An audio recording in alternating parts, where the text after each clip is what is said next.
आमचं राजकारण बघितलं तर राष्ट्रवादी काँग्रेसमध्ये आम्ही आजही आहे. मी तर युतीचाच प्रचार करतो, त्यामुळे कोणाला काही ऑब्जेक्शन असायचं काही कारण नाही. राष्ट्रवादी काँग्रेसमध्ये मी स्थापन झाले तेव्हा आता ज्यांनी उल्लेख केला त्या पक्षांचा, एका रात्री काळी अपक्ष आमदार शरद पवारांच्याकडून गेलेलं माणूस कशासाठी केले? 1999 आमची इच्छा होती की विकास व्हायला पाहिजे, म्हणून आम्ही काही स्वप्न बघितले. शिवसेनेला आम्ही पाठिंबा दिला, शरद पवारांची गद्दारी करून दिलेला पाठिंबा नाही. आम्ही बाजूला पक्ष विराज साहेब, मला गोपीनाथ मुंडेंचे फोन येत होते, माझे वर्गमित्र होते.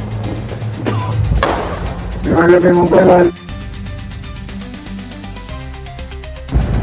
श्रीराम कारखाना 2557 साली काढला. साखरवाडी 1932-1926 ला सुरू झाला. 2 कारखान्याचे 4 कारखाने झाले. जगप्रसिद्ध कारखाना स्वराज्य काय आहे ते त्यांचं ते जगप्रसिद्ध आहे.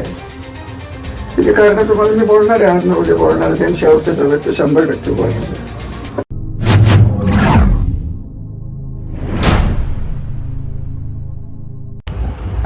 मतदारांच्या समोर,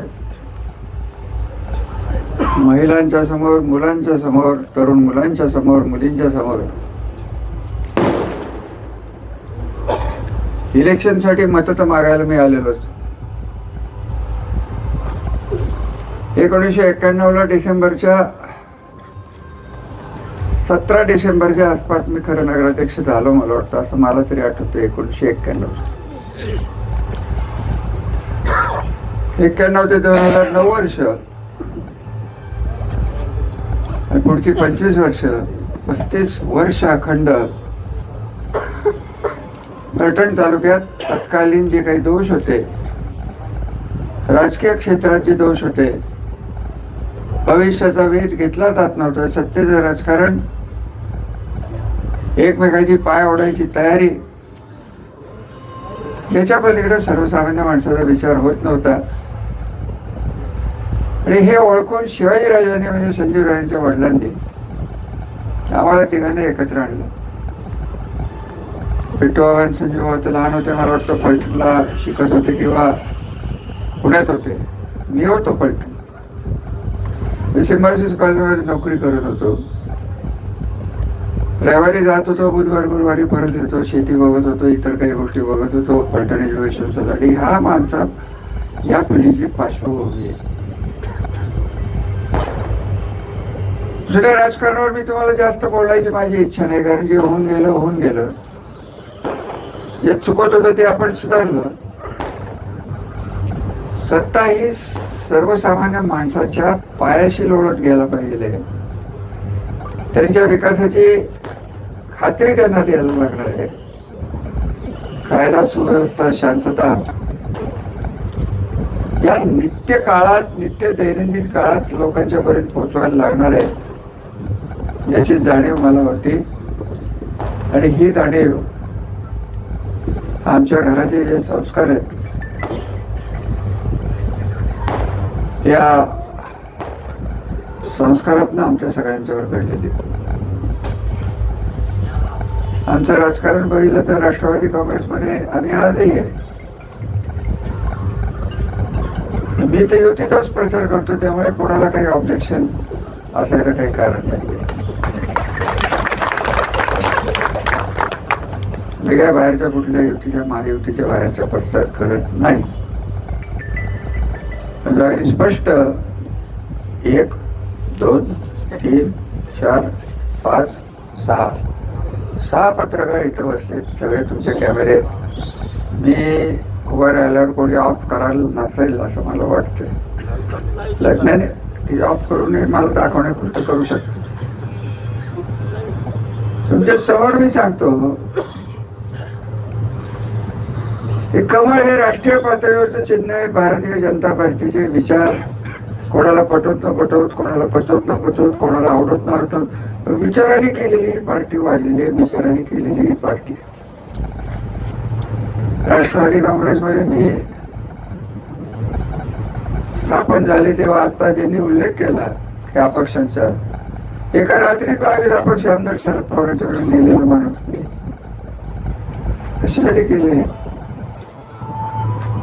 1999 आमची इच्छा होती की विकास व्हायला पाहिजे, म्हणून आम्ही काही स्वप्न बघितले होते. शिवसेनेला आम्ही पाठिंबा दिला,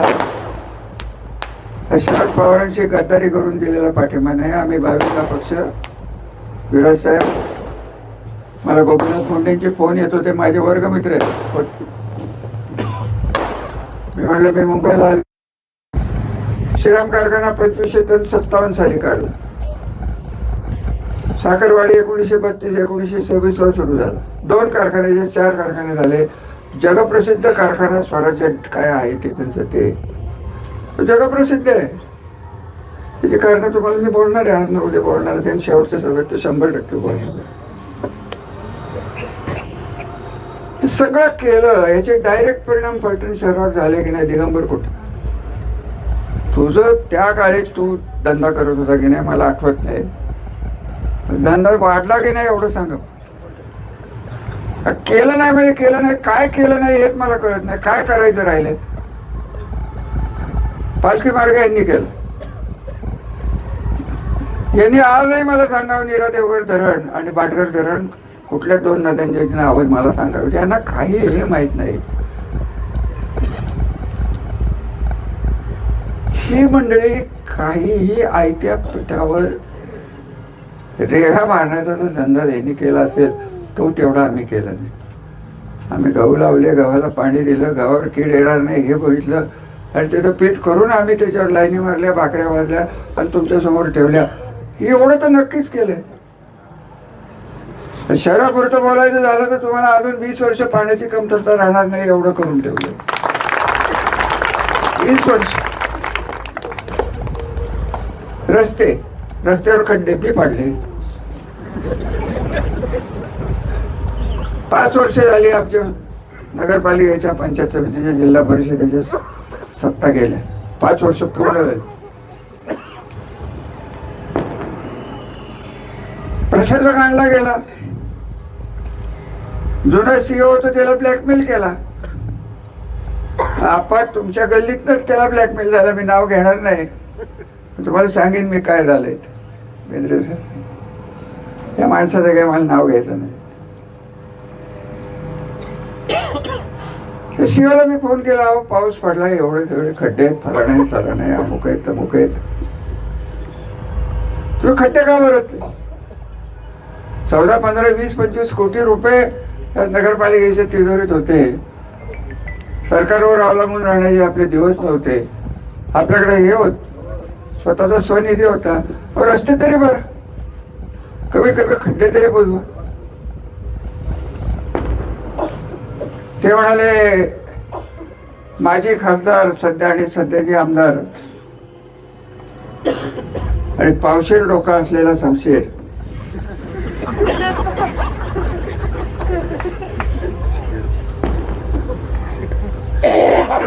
कोण आहे मला माहित नाही, मी बघितलेलं नाही. मी समोर बसला ते कोण, मी त्याला बघितलंच नाही. त्याचा आवाज ऐकलाय बघ. तुम्हाला करायचं आहे कसं काय वाजलं? 4-5-6 वर्ष पिट्टूबाबांना माहिती असेल, ते माहीत पलीकडे राहत. रात्री 12 पासून सकाळी 6 पर्यंत एक जण संजू बाबा ह्या पावशेराला त्या अर्ध्या किलोवाल्याने बदडला. पेट्रोल खरे मोठे तुमच्या घराच्या बाहेरच चालला होता तमाशा. असा हा पावशेर, हा दुसरा 6 फुटी. स्वतःच्या भावाला जिथं त्यांनी सोडलेलं नाही तर तुमचं रक्षण काय करणार आहे? त्याला वेळ कुठे? शेवटच्या सभेत मी तुम्हाला सांगणार आहे की माझी रावडाची 10 तोंड त्यांना सन्मार्गावर आणलेले. कोणाला सांगितलं नाही याचा पाय तोड आणि त्याचा पाय तोड. इथे गेले 4 दिवस कार्यकर्त्याला फोन यायला लागले, बघून घेतो, करून घेतो. मी जिथं बसलोय ती काठी केली म्हणतात. काठी केली काय हे मलाही माहिती आहे. तुम्हाला नाही दम भरणार कोणा. बाकीचे आपले कुंभार आहेत, हे आहेत, ते आहेत, परीट आहेत, साधी माणसं आहेत. आता नवीन अफवा आहे, मंगळवारपर्यंत आम्ही रामराजांचे 2 उमेदवार पळवणार आहोत. नवीन अफवा. अरे पळव तरी तुला पाडणार आहे, कारण माझी जनता माझ्यापासून पळूनच जात नाही. माझी जनता माझ्यापासून पळूनच जात नाही. तुला काय फोडायचं ते फोड. मागाशी बोलता बोलता म्हणून गेलो की भारतीय जनता पार्टीची बदनामी करणारे हे माणसं. राष्ट्रवादी काँग्रेसमध्ये कोण आलाय, कोण तालुका अध्यक्ष आहे, त्याला पद कोणी दिली, अजितदादाला विचारून दिली. हे आहेत मूळचे कुठले, कोल्हापूरचे. बांगलादेशी जसे उपरे तसे हे उपरेचे. नाव काय घ्यायचं कारण आहे. त्या कुठल्याही पार्टीचे माझे वाद नाहीत. या महाराष्ट्रात असलेल्या जगाच्या पाठीवर कोणाचे राजकीय वाद मी घालत नाही. मला पाणी प्यायला होतं, मी पाणी घेतलं, जोशींनी घेतलं. मनोहर जोशीच्या आशीर्वादाने, बाळासाहेबांच्या आशीर्वादाने या पाण्याचं काम सुरू झालं, पूर्ण केलं. शरद पवारांच्याकडं माझ्यासाठी मी काय मागितलं. माझी काय 5-50 100 एकर जमीन भिजणार होती, यांचीच भिजणार होती. MIDC काढली. माझ्या डोक्यात होती बडेखानला काढावी. कोणाचीच जमीन नव्हती, तर सरकारी जमीन होती अशी माझी समज होती. आणि ज्यांनी सुरवडीला आणली त्यांनी स्वतःची जमीनच दिली नाही, नुसतंच म्हणते मला हे कॉन्ट्रॅक्ट द्या, मला ते कॉन्ट्रॅक्ट द्या. आणि त्यांचे चिरंजीव मोजून 13 वेळा माझ्या पाया पडले होते की आम्हाला आमच्या फॅमिलीला आणि माझ्या निसर्ग हॉटेलला वाचवा. ते तिकडं जाऊन बोलते नाही, इकडं पडते, ते पडते. एक उपरं, एक डोपरं, एक बुडव्या, एक पावशेर. काय तुमच्या समोर आहे. काय या लोकांचं या मातीशी नातं काय एवढं मला कळून. ठीक आहे, रामराजाने केलं नाही, जनता मला शिक्षा दिली. आणि तुम्ही काय करणार आहात. कमीत कमी मी संपदा मोडणे तर केलं नाही. बाकीचं माझ्याकडनं नाही झालं तर नाही झालं, मी करीन, नाही तर नाही करणार. नाही तर तुम्ही मला घरी बसवायला आणि आमच्या टोळीला घरी बसवा. यांची टोळी निम्मी आमची आणि रावणाच्या तोंडातली तोंड त्यांच्याकडं. राहिलोय मी एकटा तिथं. गेले तर गेले. एकाची लायकी नाही की रामराजाने मला साथ दिली, रामराजाने ताकद दिली म्हणून मला आज नगराध्यक्ष केलं. आणि ज्यांना ज्यांना मी साथ दिली त्यांचे सगळे थोडेसे वेगळ्या चित्राचे जे समाज होते त्यांना सामाजिक स्वीकृती दिली. ओळखून घ्या मी काय बोलतो. चांगल्या मार्गावर आणलं. यांनी आमचे पळवले तर पळवले, कामही पळवली. आता नॅशनल हायवेचा तुम्ही बोलला, पहिला रस्ता झाला शिरवळ लोणंद तो मीच केला होता ना. तिथनं पुढे बारामती सुरुवात तर मीच केली होती. नॅशनल हायवे जो होता तो NH4 होता, तो पंढरपूर मार्ग होता. पालखी मार्गाची आयडिया गडकरी साहेबांची 16 सालची. हे महाराज तेव्हा काँग्रेस मध्ये होते. 16 साली गडकरीने पालखी मार्गाची घोषणा केली. त्याच्या पुढे काय व्हायचं ते झालं. आणि ह्या पालखी मार्गात पंढरपूर पासून 4, 5, 6 अगदी आळंदीपर्यंत किती आमदार होतात आणि हे म्हणतात पालखी मार्ग मी केला. पालखी मार्गाचं नुकसान भरपाईची यंत्रणा कशी लावली आणि याचं केंद्र हे वेडणीत शेतकऱ्यांना गंडवून सरकारी अधिकाऱ्याला पैसे खायला घालून याचं त्याला त्याचं याला हे पैसे आणण्याचं काम. आता परवा सावरकरांचं संगीत तुम्ही ऐकलं असेल. त्या दिवशी परवा त्यांचा काहीतरी जन्मठेपेचा तुरुंगाचा सागर हा प्राणात तळमळला. तसं आमच्या वेडणीचा जो सागर आहे त्यामुळे नुकसान भरपाई लोकांचे प्राण तळमळलेले. सगळे आता तुम्ही म्हणणार का सावरकरांच्यावर टीका केली. सावरकर तुम्ही वाचलेलं नाही, मी वाचलेलं आहे. सावरकरांनी काय केले आणि काही नाही याविषयी माझ्या मनात कुठलीही शंका नाही आहे, आदर आहे. तशी माणसं होणं अवघड आहे. हा सगळा इतिहास समाज आलाय. फलटण शहराच्या पुढं एकच मला तुम्हाला उत्तर द्यायचं आहे की मी काय केलं नाही, मला जरूर शिक्षा दे. ते काय करणार आहे ते सांगतायत का? कधी बोललेत? ते म्हणणार आहेत का की पोलीस स्टेशनची दहशत मी थांबवीन? म्हणलेत? ते म्हणतात मी केलीच नाही.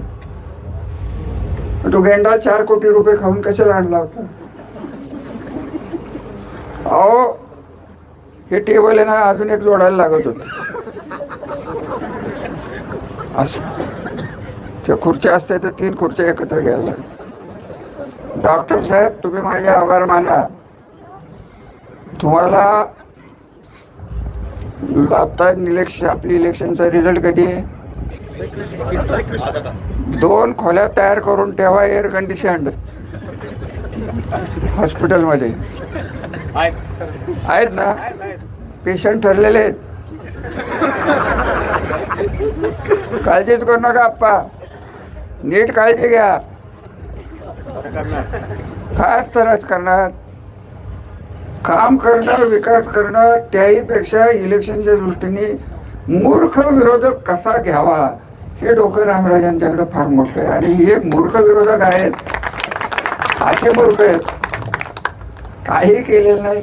अरे 2 पोलीस गाड्या घेऊन हा माणूस फिरतो. माझ्या गाडीचा भोंगा कधी ऐकलं का? 15 वर्ष खरं आमदार होतो, मंत्री होतो, कोणाच्या घरी आलो होतो. हे जाते तर त्याच्या आधी 2. ह्याच्यापासून समाजाला धोका आहे. बापाला पिस्तूल लावणारा तुमच्या घरात आला पिस्तूल घेऊन येईल. 6 पिस्तुलाची पूजा करतोय. बघितला ना फोटो? मी केला का? मी म्हणलं का? नाही म्हणे मला स्पेशल केस आहे. हा कोण आहे? लंडन इंग्लंडचा बादशाह आहे होय? 6 पिस्तूल, तलवारी. त्याचा बाप हा फार वेगळा माणूस होता. गणपतराव बेंद्रेंचा मित्र आमचे. कोण? इंदुराव कसाही असला तरी असा नव्हता. त्याच्यावरच पिस्तूल घेऊन गेलो होतो. सांगितलं कोणी? तुरवडीचा चोर प्रल्हाद. प्रल्हादनी सांगितलं मला. नारायणराव मी बोलतो ते मला रणजित नाईक जाहीर आव्हाने काय केसेस सांगतो काय सांगतो. 22 साली 23 साली माझ्यावर सभापती असताना खंडणीचे गुन्हे लावायचा आग्रह पुणे कमिशनरमध्ये नावही मी सांगेन तुम्हाला. ज्या अधिकाऱ्यांनी मला सावध केलं ते केलं की नाही खरं सांग. अरे कुठल्या आई वडिलांची शपथ घे आणि सांग की मी केलं का नाही केलं. अरे हो तरी म्हण की, हो तरी म्हण. अरे मी गव्हर्नर नंतरच्या पोस्टवर आणि मी खंडणी घेणार आहे. आणि खंडणी घेतली म्हणे पुण्याच्या घरात. आता मला एवढं तर डोकं दिलं तर परवा पळवी करायची असली तर घरात आणून नाही म्हणून एवढंच डोकं दिलं. आणि नेमकं मला आर्थिक गुन्हे शाखेचं सभापती ऑफिसमध्ये पत्र. मला नाही सभापतींचा अमुक तमुक तारखेला आठवत नाही. लॉगबुक पाठवा गाडीत. हे नीट लिहिले बाबत. नीटचं नीटच करणार तर सेन्सॉर सर्किट.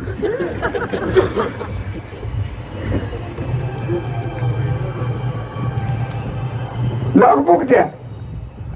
लॉगबुक मध्ये मी कुठं होतो? सातारला. आणि खंडणी झाली कुठं? पुण्याला. आता हे काय त्या माणसाच्या डोक्यात काय त्याला माझी एवढी भीती वाटते तेच मला कळत नाही. मी काय केलंय? मी मारामारी करू शकत नाही, कोणाला सांगत नाही मी मारामारी कर. आणि तुला सांगायची गरजच नसते तो कचाटेच धरतो, कॉलरच पकडतो. भावाला मारायला सोडलेलं नाही तर आमचं काय घेऊन बसलो बाबा? आम्ही नात्याने लांबचे फार. इथं पोपटराव बसले, पोपटराव निंबाळकर म्हणजे आमचेच धनी. काहीतरी त्याला विचारा बाबा काय तुझ्या डोक्यात बिघाडे म्हणून. म्हणून आपण तुम्हाला मी सांगतोय गिऱ्हाईकं ठरलेले आहेत तुमचे. 1 नाही 2 आहेत. आणि शक्यतो एकाला पहिल्या मजल्यावर ठेवा आणि एकाला तिसऱ्या मजल्यावर ठेवा, नाही तर तिथेही मारामाऱ्या होतील हे सांगतो. 3 ठेवा, एक स्पेअर ठेवा, एक ॲम्ब्युलन्स ठेवा, त्यांच्या सिक्युरिटीच्या 2 गाड्या त्याही बाहेर ठेवा. त्यांना पळवलं तर उद्योगपती आहेत. फार मोठा कारखाना काढला, 60 लाख लिटरची डिस्टिलरी काढली. पाणी वापरतात 2 बैलगाडीच्या कालव्यात, ऊस लावलाय 2 बैलगाडीच्या कालव्यात, वाढलेला ऊस घालतायत, पैसे देत नाहीत. तुम्हाला महिलांना माझा विशेष करून एक प्रश्न, रामराजे बोलते खोटे धरून चालत. रणजित सिंह हा संताचा अवतार आहे असं म्हणा. ज्ञानेश्वराला जशी भाऊ होती तसे हे 2 भाऊ संत आहेत असं पकडा. रामराजांच्यावर आत्महत्येच्या सुसाईड नोट ज्याला म्हणतात, 3 सुसाईड नोट मध्ये रणजित सिंह नाईक निंबाळकरांचं नाव होतं का नव्हतं त्यांनी सांगावं. फक्त पोलीस ऍक्शन झाली हो ना, होतं तर होतं म्हण की, कधीतरी म्हण की माझ्या हातनं झालंय. कधी बोललं का मला चुकलंय. पहिली केस आरवण्याच्या मुली, काय म्हणतो रामराजांनी करायला लावलं, खोट्या आत्महत्या. मी काय त्याला म्हणजे सुमारे का काय बोलत. आणि त्या मुलींच्या मी जेव्हा व्हिडिओ बघितले तेव्हा मी ठरवलं की या माणसाचा आपला बाप जन्म सत्तेची काय किंमत द्यायला लागेल ती देऊन द्या. आणि हाच माणूस 2024 जयकुमार गोरे साहेबांना घेऊन देवेंद्र फडणवीस यांच्या समोर माझ्याशी भांडणं. देवेंद्र साहेबांना सांगितलं की साहेब या माणसाच्या स्टेजवर मी येऊ शकत नाही. क्लिअर कट सांगितलंय, लपवून ठेवलेलं नाही. तुमच्यासाठी मी घरी बसेन. आलो लोकसभेच्या इलेक्शनमध्ये बाहेर, आमदारकीच्या इलेक्शनमध्ये आलो, त्याचे परिणाम भोगायला लागले. त्या लोकांनी आपल्याला ज्यांनी मदत केलेली आहे, आपले संबंध चांगले आहेत. सभापती पदाला देवेंद्र फडणवीस आणि अजितदादांनीच मदत केली. 95 साली मी अपक्ष होतो तेव्हा मदत करणारा फक्त अजितदादाच होता, कोण मला मदत करत नव्हतं. हे उपकार आम्ही विसरत नाही. आपल्या परीने आपण त्याची परतफेड त्यांच्या अडचणीच्या काळात करायचा प्रयत्न करतो. आणि हे 14 ते 19 पृथ्वीराज चव्हाणाच्या दाराशी, 19च्या पुढे जिल्हा काँग्रेस आयचे अध्यक्ष 2च दिवस टिकले. ते गेले कमळावर निवडून आणले. निवडून आल्यानंतर 24ला माझ्या पाया पडायला आले. अजितदादाला पाणी चोर म्हणलं त्याच्या पाया पडायला गेले. यांचा प्रवासच बघा. इंद्रराव नाईक निंबाळकर प्रमिलाबाई काकेंचा कार्यकर्ता, काँग्रेस आयचा प्रामाणिक 79चा कार्यकर्ता, 91ला शिवसेना, 96ला शिवसेना, 2004ला काँग्रेस, आणि हे सगळ्यात पुढे. यांनी काय केलं 30 वर्षात? अहो बोलू नाही, स्वतःचं कौतुक मला करायला कधी आवडत नाही, माझा स्वभाव नाही. इंदुराव नाईक निंबाळकरांचे शेवटचा आजारपण मी बघितलेलं, इथलं नाही, नागपूरला पहाटे 4 वाजता सद्गृस्त कुठेतरी दीपक चव्हाणाच्या खोलीवर येऊन बसले होते आणि त्यांना त्रास व्हायला लागला. मी सगळं त्यांचं हॉस्पिटलचं केलं. पैसे अडकायचा प्रश्न नाही, माणुसकीचा प्रश्न आहे. हे महाराज 7 दिवसांनी उगवले. हा पावशेर तर कुठं होता माहीतच नाही. पावशेर आलाच नाही नागपूरपर्यंत. अरे असे घर काय, त्यांना घराला घर पण नाही, सुसंस्कृतपणा नाही. नाईक निंबाळकर नावाला तर काळीमाल लावला. मला तुम्ही सांगा, माहेर वाशिणी सासूर वाशिणी आता तुम्ही ज्या घरात आला त्या घरात मी तुम्हाला 100% फोन आले असते की पलटणमध्ये हे आत्महत्येचं प्रकरण काय, 100% आले असणार. तू बरी आहेस का, काय ठेवलं आपलं, काय या पलटण शहराची कीर्ती ठेवली. अहो विकास गेला खड्ड्यात. हे सगळं झालं. संपदा मला एका व्यापाऱ्याचं नाव सांगणार नाही मी, मग फोन आला, म्हणलं आम्हाला विकास नको, आम्हाला सुरक्षित राहायचं आहे. हे शब्द आहेत आणि तुम्ही त्याच्या मागे लागणार. आमच्या शिक्षा आम्ही भोगायला तयारच आहे. नंबर 2ची सुसाईड नोट. नंदू ननावरे, नवरा बायकोनी 5व्या मजल्यावरनं उडी मारली. यांचं नाव त्याच्यात, पोलीस ऍक्शन नाही. आणि 3री नोट संपदा आणि तिच्या इन्क्वायरीत स्पष्ट शब्दात म्हणलंय की खासदार अमुक तमुक नाव नव्हतं आणि त्यांचे 2 PA हे माझ्यावर जबरदस्त प्रेशर टाकत होते की विकास हे सोडा. अनिकेतचं तुम्हाला माझा मुलगा आहे म्हणून मी चुकून कौतुक करणार नाही. अनिकेत इतकं वाईट आमच्या घरातलं ठरवून वागता येत नाही आणि त्या घराला ठरवून चांगलंच वागता येत नाही. हाच दोघांच्यातला फरक आहे. तर घाबरू नका. अजून बोलणार आहे मी. थांबा, सगळं पेट्रोल मला संपवायचं नाही. थांबा, 4-5 दिवस येऊन द्या. जाता जाता एक बोलू. इंद्ररावच्या आधाराचं जाऊन द्या. इंद्रराव कसा तरी दिलदार मित्र होत. बाकीचं द्या सोडून. यांना दिलंय नाही आणि डोक्याला दार जे आहे त्याच्यात मुळात मेंदूच राहत नाहीये. फक्त एव्हरेस्ट एवढा, माउंट एव्हरेस्ट एवढा त्यांचा इगो आहे. इगो म्हणजे काय? अहंकार. मी असा आहे, मी तसा आहे. अहो, मी त्या कृष्ण महामंडळाची स्थापना केली. यांच्याकडे उपाध्यक्षपद, जे मी पहिला कृष्ण महामंडळाचा उपाध्यक्ष, यांच्याकडे शेवटचे 15 दिवस होते. किती दिवस? 15. इथे येऊन बोलले 1500 कोटी रुपये आणले मी. आणि मला कौतुक वाटतं की त्याला कोण काही बोलतच नाही. आमच्याकडे काम नाही झालं तर आम्ही शिव्या खातोय. काम नाही झालं तर लोक तक्रार, शिव्या नाही देत लोक, पण तक्रारी करायची मुभा आहे आमच्याकडे. घरदार आम्ही सगळे तुमच्यासाठी वाहिलेले आहे. अहो, तुलनाच होऊ शकत नाही. आमचं चुकलं. आम्ही मान्य करणारी माणसं. माझे नगरसेवक काही चांगले वागले नाही ते मला मान्य आहे. लोकांच्यापर्यंत निवडून गेल्यानंतर पोचले नाहीत. पण मी तर 24 तास घराची दारं उघडून 30 वर्ष बसलोय ना. त्याच्यात तर कोणी नाकारू शकत. पण होतं कसं की आमदाराकडे कामं ग्रामीण भागातली जास्त असतात. शहराची कामं, रस्ते, गटारं, पाणी येणं, या सगळ्याच गोष्टी करूनच ठेवल्यात. त्या करायच्या कशा? ते यांनी रस्त्याचे खड्डे बुजवू नका, कॉन्ट्रॅक्टरची बिलं काढा आणि 15% खासदार पावशेर आणि दुसरा एक अर्धा शेर नवीनच आलाय आता तिकडं उभा असतो. निलेशजी, तुम्ही कसं काय इतके वर्ष तिथं राहिलाय? अख्ख्या मलठडला सरसकट पद्मश्री द्यावं या मतदारांनी. आणि नीट राहिलाय. तुमच्या आमचा काही रोष नाही. ह्या लोकांच्या तावडीत मलठण. अहो, तो वारकरी आहे ना, किती मताने आला हो मागच्या वेळेस? 30च. आमची मतं आम्हाला न सांगता मिळतात. एवढं कर्तृत्व आहे त्यांचं. पिटोबा बोलले नाही तुम्हाला. 40 एकर जमीन फलटण शहरातली त्यांच्या नावावर आहे. सगळ्या झोपडपट्टी. कोणाला त्रास दिला? देवर तुमच्या. तू म्हणतोच फलटणचं मॉडेल तयार झालं 91ला की पुनर्वसन आधी आणि मग टपऱ्या उचला.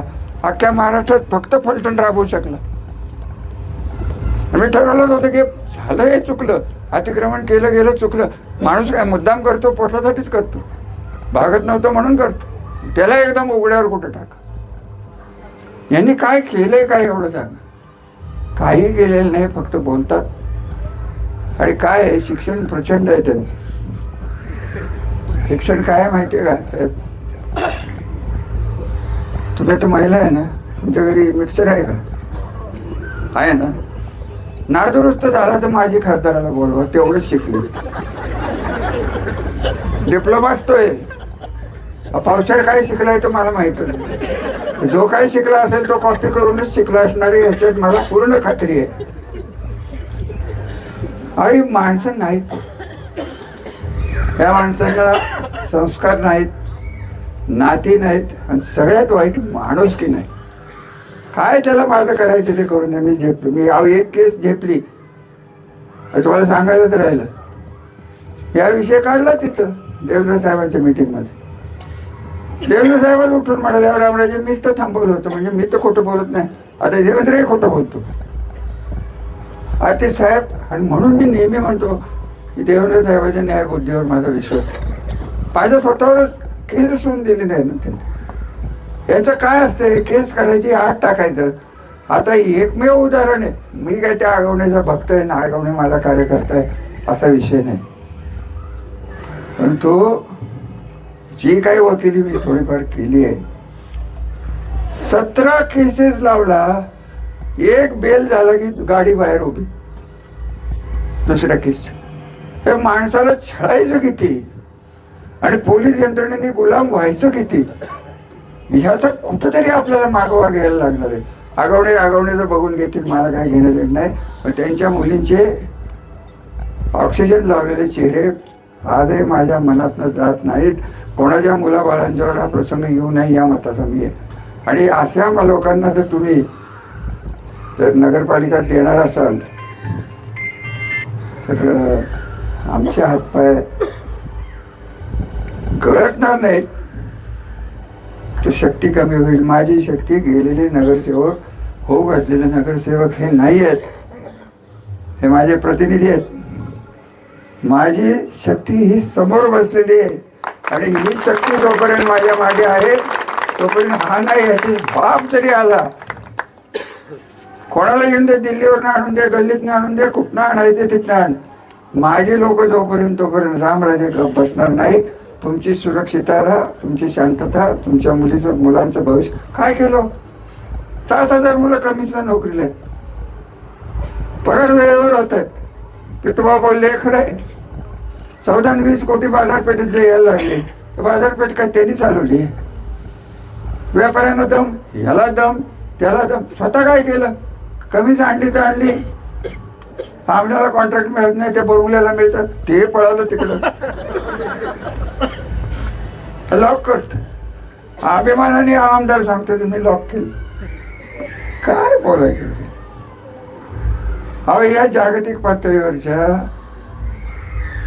कंपन्या आणणं आणि येणं आणि टिकवणं हे फार महत्वाचं असतात. 9 कंपन्या आहेत, एक कमिन्स नाही, एक कमिन्सच्या कंपनीत 9 कंपन्या आहेत. एवढं मी लक्ष द्या. 10वी 11वी सुरू झाली आहेत. राजा राहिला वॉर्डाचा विकास, कोणीतरी यादीत वाचून दाखवली. काय करण्यासारखं राहिले, एकच करा, जे काय राहिले ते करू. फक्त मी म्हणतो म्हणून, माझी विनंती म्हणून आणि मुलाबाळांच्याकडे बघून यांना घरी बसवा. म्हणून विश्वासघाती लोकांचे हे जे पॅनल समोर उभे आहे, जे मूळचे त्यांचे होते त्यांच्याबद्दल मला काय बोलायचं नाही. निदान राहिले तरी म्हणजे काय, पैसे आमच्याकडनंच खात होते. त्यांच्यातले कित्येक जण करोनात कुठे राहिले हे त्यांनी प्रामाणिकपणे सांगावं. यांचं करोनाचं काम काय, तर बारामतीकडे जाणारा ऑक्सिजनची गाडी मी अडवली, हे काम आहे. बारामतीला जाणारा ऑक्सिजन याला कुठं, हा काय जगात नाक्यावर होता रे. हा रविवार पेठेत कसलं तरी काढला दवाखाना, ते काय ते कोरेगावकर का डोरेगावकर कोण येत, एक पेशंट नाही, काय जाऊन आत करणार नाही. डॉक्टरच नाही तर पेशंट कसं येईल. यांचं तोंड बघितलं तर तो म्हणेल नको.